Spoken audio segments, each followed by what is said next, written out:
আহ, যেটা প্রস্তাব করা হয়েছে আমাদের সামনে তার দফা 2, 3, 4 যে কথাগুলো এখানে বলা হয়েছে, এই সনদের সবকিছু সংবিধান এবং অন্য কোনো আইনে ভিন্নতর কিছু থাকলেও এই সনদের বিধান, প্রস্তাব, সুপারিশ প্রাধান্য পাবে। তার মানে হচ্ছে এটা সংবিধানের উপরে। ডকুমেন্ট, কোন সমঝোতা দলিল কি সুপ্রা কনস্টিটিউশনাল ইনস্ট্রুমেন্ট হতে পারে, বা একটা এক্সট্রা কনস্টিটিউশনাল ডকুমেন্ট হতে পারে? আমি এটাকে সুপ্রা কনস্টিটিউশন ইনস্ট্রুমেন্ট সে বলতেছে, নট এক্সট্রা। তো সেটা হতে পারে না। আমরা সংবিধানের মধ্যে আইনি, বৈধ এবং সাংবিধানিক প্রক্রিয়ায় কিভাবে এই সমঝোতা দলিলটাকে গ্রহণ করতে পারি, বাস্তবায়ন করতে পারি, সেই চিন্তায় আমাদেরকে করতে হবে। এখন যদি বলা হয় যে এই সমঝোতা দলিলের সবকিছুই সংবিধানের উপরে প্রাধান্য পাবে, তো তাহলে পরে এটা একটা ব্যাড প্রেসিডেন্ট সৃষ্টি হবে ভবিষ্যতের জন্য, একটা খারাপ নজির সৃষ্টি হবে।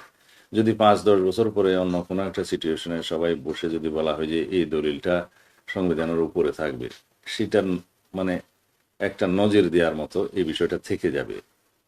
তো একটা পুরো জাতির জন্য আমরা ব্যাড প্রেসিডেন্ট ক্রিয়েট করাটা ঠিক হবে না। তারপরে বলছে আপিল বিভাগে যে কোনো প্রশ্নের চূড়ান্ত মীমাংসার, মানে এই সনদের কোনো বিধান, প্রস্তাব বা সুপারিশের ব্যাখ্যা, মানে এই জুলাই জাতীয় সনদের যে কোনো রকমের বিধিবিধানের ব্যাখ্যা, চূড়ান্ত মীমাংসার এখতিয়ার বাংলাদেশ সুপ্রিম কোর্টের আপিল বিভাগের উপর ন্যস্ত থাকবে। তখন আপিল বিভাগের উপর কি আমরা এরকম কোনো আইন ন্যস্ত করতে পারি?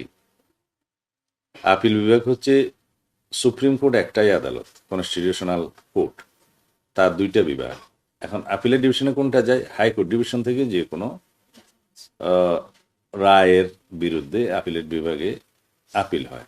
তাছাড়া অন্যান্য যে কোনো বিষয় কনস্টিটিউশনালি অ্যাড্রেসড যেখানে হতে পারে, সেটা সম্ভবত আর্টিকেল 103 অনুসারে আপিলেট ডিভিশনে যাবে। কিন্তু এই সমস্ত দলিলটা তো কোনো ইটসেলফ অর্ডিন্যান্সও নয়, আইনও নয় এবং রায়ও নয়। তো এইখানে ব্যাখ্যা দেওয়ার জন্য কে পাঠাবে, কিসের ভিত্তিতে যাবে, সেই প্রশ্নগুলো আগে ডিসাইড করতে হবে। এই বিষয়টা কেন যাবে, কারা নিয়ে যাবে, কেন নিয়ে যাবে আপিলেট ডিভিশন, বা আপিলেট ডিভিশনের এখতিয়ারই বা এটা কি? আমরা একটা সমঝোতা দলিলের স্বাক্ষর করলাম, সেটা আপিলেট ডিভিশন এখানে ব্যাখ্যা দেওয়ার জন্য কোনো এখতিয়ার আছে কিনা, সেই এখতিয়ারটা কি, এইটা খুঁজে বের করতে হবে, এটা বলার আগে।